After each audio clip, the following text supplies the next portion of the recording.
Welcome back to the Hamtainment channel, and today, oh my goodness, I am excited to talk about the great reveal of God of War Laufey from the recent Sony State of Play.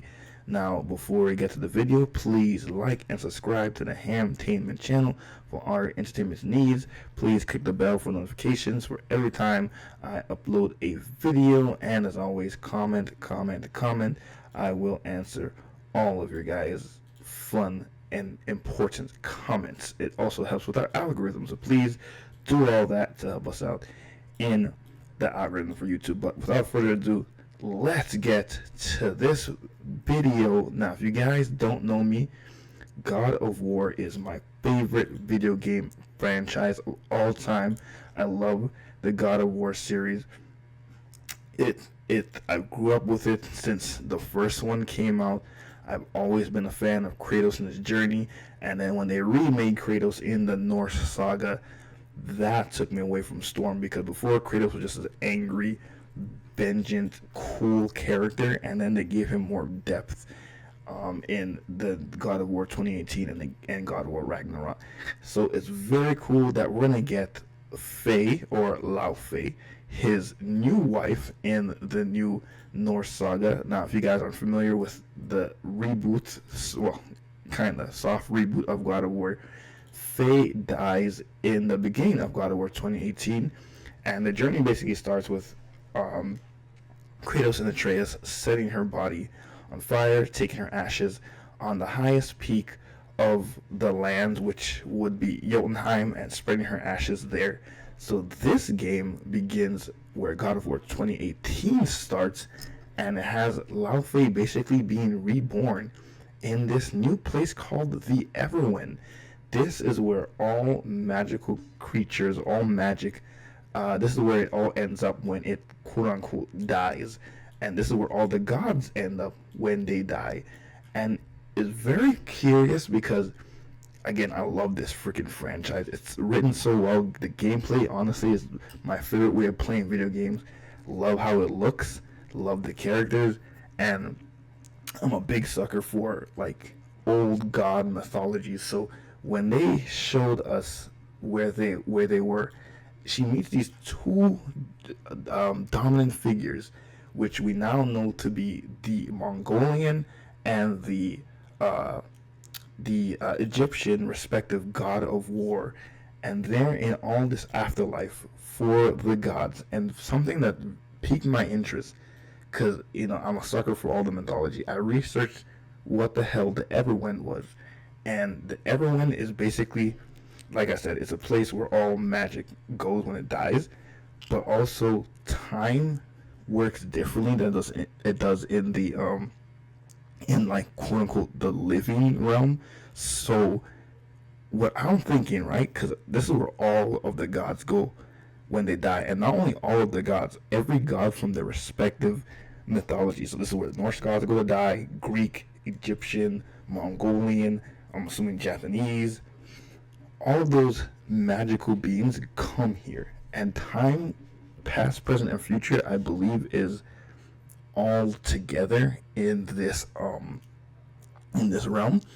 And if you guys don't know the history of like God of War and this team, they had rumors long ago, I believe when the first trilogy was still being made, they wanted Kratos to basically live very long, basically take out all the pantheon of the gods, so Greek, Egyptian, Norse, all of that, and then he would eventually end up to like quote unquote modern day, where Jesus Christ and the modern day thoughts of Christianity and religion goes to, and he would meet him or interact with him, whatever. So the fun part of this game, because Corey Borlaug, he kind of hinted this is where all the gods go to die. So we're definitely going to run into somebody from the Greek pantheon, whether that be Ares, Zeus, Athena, maybe, somebody that Kratos had taken care of in the past games. Also, because time, what I believe in this game at least, time works differently. I'm wondering who the hell put the the gods of war here. Like, unless there is like an equivalent of like a freedom fighter or a child of one of them that basically did what Kratos did, rebelled against them and killed them, I'm thinking that because time works differently here, Kratos at some point in his life goes to those respective regions for whatever reason, takes out their gods or gods of war, and they come here, and now they're dealing with all this shit with Laufey. That is my crazy theory of this. I don't know if I'm right. I'm probably wrong, but that'd be very cool if that's how it worked. But the game focuses on Kratos' wife, Faye. Faye is played by the wonderful actress Deborah Ann, who plays Karen Page in the Daredevil series. That's what she's most known for. She is the wife of Kratos, the former giant, the equal of Thor, the golden hand, I believe they call her, of Jotunheim, Laufey. And her soul gets transported here, right? So she is taken by Skimit and Bektis. I'm probably butchering those names, but two of the respective god of wars of their region, the Mongolian and the Egyptian god of war. And she's taken to this new land with her after Kratos and Atreus burns her ashes. And I love that Corey Borlaug explained, this place is not a paradise. Now, you put a bunch of gods who are used to abusing their power, ruling over their respective region in one place. It seems like they're all at war, quote unquote, with each other, which is so much fun because it'd be so cool that the Greeks, the Mongolians, the Egyptians, the Japanese, all of those gods are fighting each other for some kind of dominance in a realm where there really is none. This is where all of the deities go when they die. And in Ragnarok, Odin was so fascinated or so curious about what happens to us when we die. We don't know what happens to us. We know what happens to humans when they die. We've kind of created their afterlife world, but what happens to us when we die? And that's been basically the whole plot for Odin in the new God of War. So it's very cool that Laufey will explore.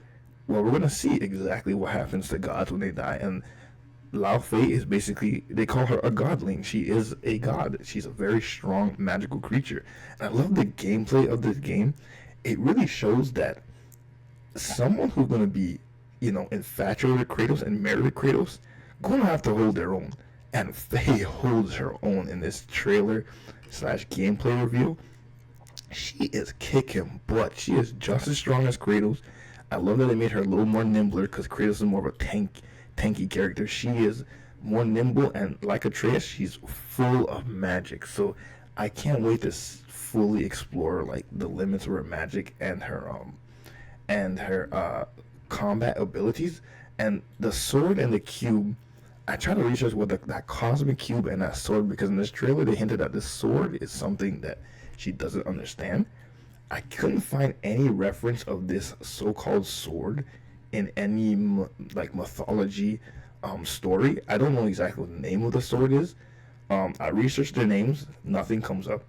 I researched like famous weapons in the mythologies. They have other swords and stuff, but nothing that links to like a cosmic cube or like talking ribbons or anything like that. So I think these weapons might be something new for this game specifically. But just like how Kratos had the blades of chaos, and then he had the axe, and then now Laufey has the sword.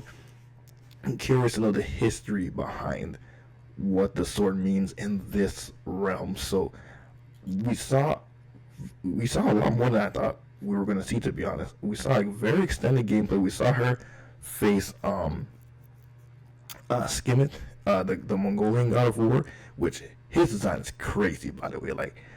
Like the scaly kind of red armor, the 3 eyes, looks like a giant freaking demon with giant teeth, flames come out of his head. I'm like, yo, this guy looks sick.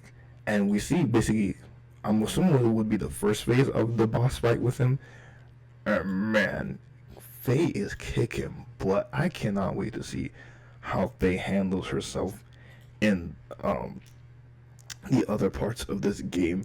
This game is going to be so much fun. Now, we had a teaser of the remake of, I believe, God of War 1. I'm pretty sure they're probably going to remake most of the original trilogy, but we had a little teaser of that, so we weren't really expecting to see anything about any future projects, and definitely not expecting to see, what was it, like maybe like 10 minutes of gameplay.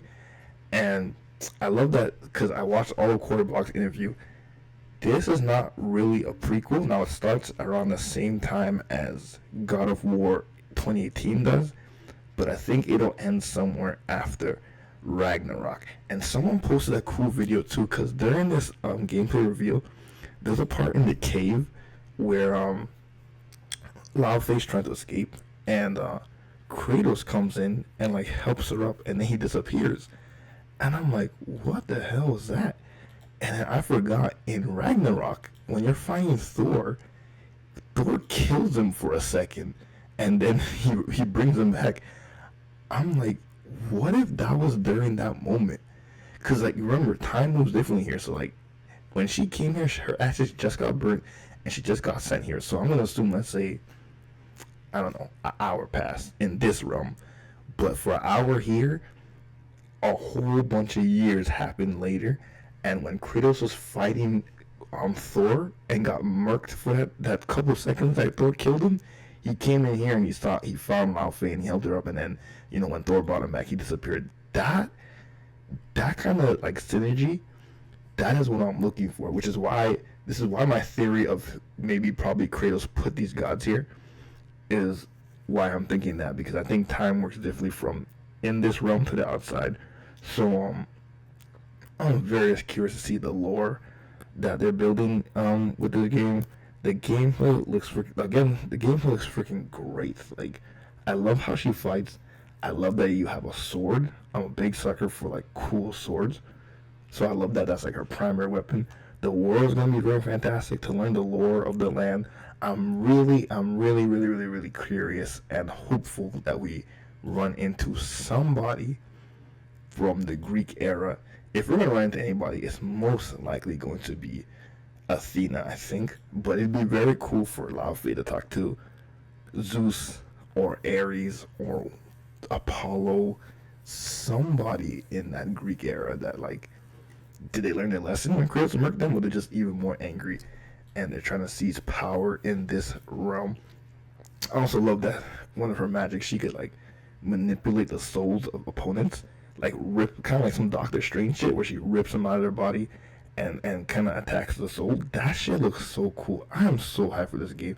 I've been like in the bowels trying to figure out every little piece of lore I could find in this game, listening to Corey Borlaug's interview about this game and like what it means, and I'm so excited for this game. I didn't expect anything besides the remake, really.